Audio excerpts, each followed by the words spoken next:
So a couple days ago, I made a video about the changes in my squat, not even in just the last year, but the last few months, and how I've hit all my best squats just recently, like within this year even. And I was hitting good PRs last year too, but mostly this year. Crazy stuff. I even hit a PR recently. It was 2 plates, so 225 yesterday for 25.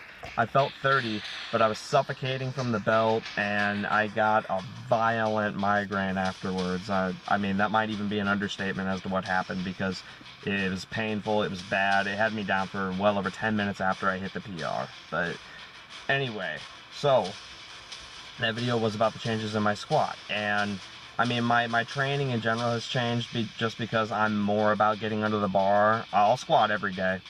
I never want to curl. I hate training arms, but that also leaves the other two, bench and deadlift, which I'm making separate videos for a piece, because I feel like I feel like it's valuable enough. But so today, the deadlift. And yes, I'm leaving bench for last because it's my least favorite, but the deadlift. I think I was always naturally just a better deadlifter than I ever was a squatter. I mean, I've always had, you know, what I felt was appropriate technique for myself. I've always had good form. Always. For the first year of my training back in 2014, I only used the bar, guys. I used the bar just because I wanted to master the form, and I wanted to make sure that I was doing it right. I mean, a year might be pushing it. That's probably why I didn't make, you know, just stupendous strength gains right off the bat. But yeah, I also did not have a squat rack. All I had was a 300-pound weight set, and I had to throw it overhead for squats. So 135 was like usually my working weight. I wasn't strong enough to hoist, you know, 185, 200 pounds overhead. So that's how I did that.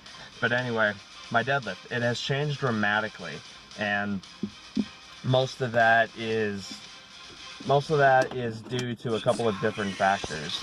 And all three of my lifts, they have changed just because I finally competed. I put my numbers on the platform. So I had to switch from, and the technique is not much different, it really isn't. But I had to switch from, well, traditional technique that most people would use to platform technique. Like, you know, practicing the arch on the bench so that, you know, you're moving, the bar path has less, you know, space to move, less movement.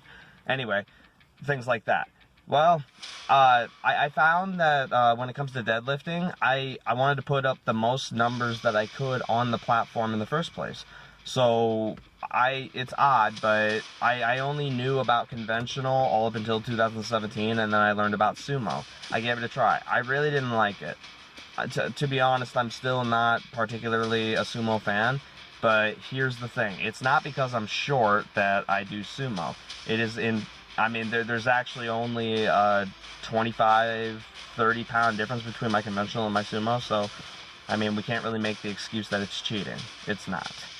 But the reason that I choose sumo actually for my 1 rep max, I use my conventional for reps, like volume, like 315, 400, you know, take that up into the 20 plus rep range, you know, just to really get firing on all cylinders. But I use sumo for the 1 rep max. Why is this? Not because there's a shorter range of motion. It is, not by much, but it is. The reason that I use sumo, actually, is because it alleviated all my back pain. It is, in fact, why I stopped squatting ass to grass, because once I sunk it to just below parallel and not ass to grass, I realized I'm still getting all the depth that I need to put it on the platform, while still, you know, making myself happy in my head that I'm not just going to parallel. Sorry about that, guys. But, and don't get me wrong, if everybody else squats to parallel, that's great. That's the way you're supposed to squat. I mean, if you can go ass to grass, I would definitely recommend it. But going to parallel is all you technically need. If you go to ass to grass, you probably don't even need to get on machines afterwards, honestly. Like, you can blow your wad on squats alone. You can hit the leg from every square inch. But going to just parallel, that was, you know, that's all you need to do.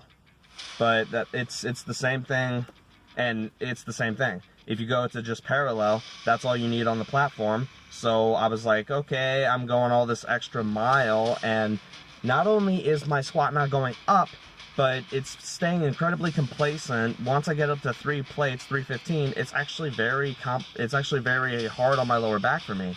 So I put 2 and 2 together, and I got rid of my ego, and now I sink it to just below parallel. Some would argue it's still ass to grass, but yeah, I always have to put the pause in there. But I did the same thing with my deadlift. So I'm like, all right, I'm just gonna use sumo because it's not hurting my back. It's a win-win. Like, why the hell not? I mean, if we can avoid injury, we absolutely should do that. So guys, don't worry about, you know, what other people are telling you. That was a big reason why I held myself back all these years. I thought that people were right about telling me that since I'm smaller, that I have to, you know, worry about these things, like, you know, you can't move as much weight, me. And I say that in a mocking sense because I found it disrespectful that just because I was working harder than they were, that they had to, you know, chime in and give me an absolutely ridiculous opinion just because about my body weight. And I'm just thinking, all right, I can rep 400 and you can barely get it for a struggling single, and you're 6'2" and like 230 pounds. Like, I think that you're just pissed off that you're not putting in as much work as me. That's just how it goes.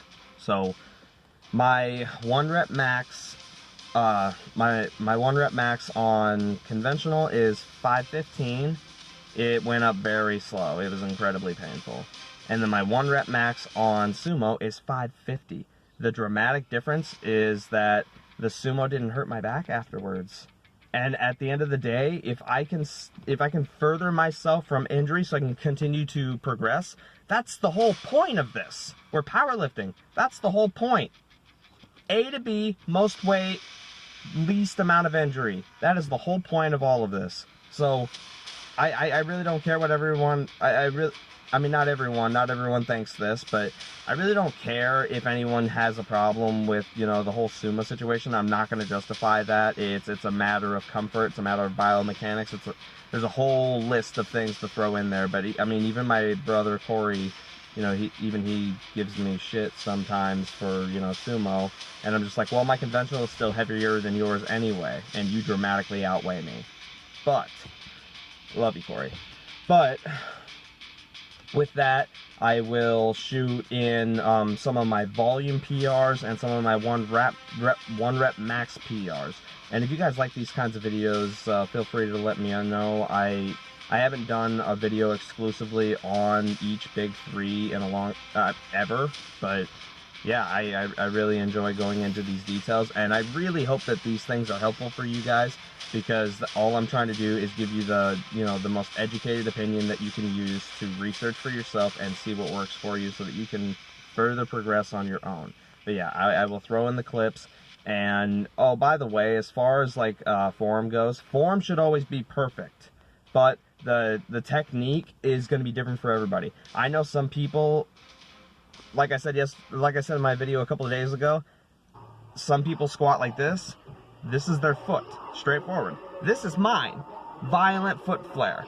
That's the same way my deadlift looks. My feet are like a flat 180. It works best for me, so that's what I do. And then I have this hip flexion that I do just before I go for the actual pull. That's to loosen up the hamstrings, to feel like I have enough flexibility to make sure that my hips are not, it's to make sure that my hips don't go like this so that my back doesn't round when I go to lift off.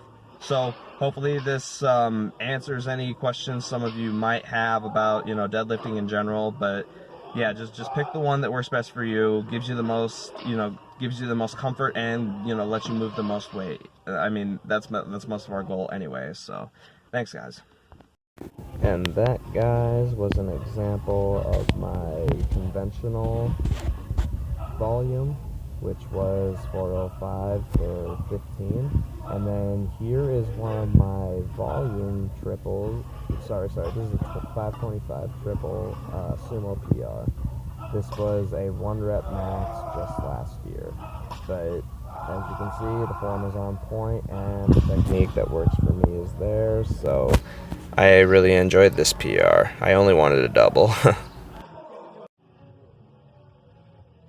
And then then here we have my 1 rep max absolute PR for conventional, 515.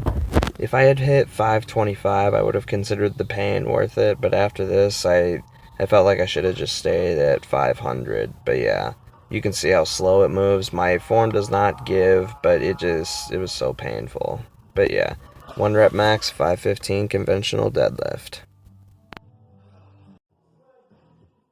And even though, like I said, I've always been squatting, as long as I've been deadlifting, I was always able to put more work into my deadlift, which is probably why it's so much bigger, but with hence the more footage. But here's the big one that matters the most. Last but not least, 550. I believe I was about 160 pounds here. My weight typically stays between 157 and 164, so yep, it was quite the pull. Thanks, guys.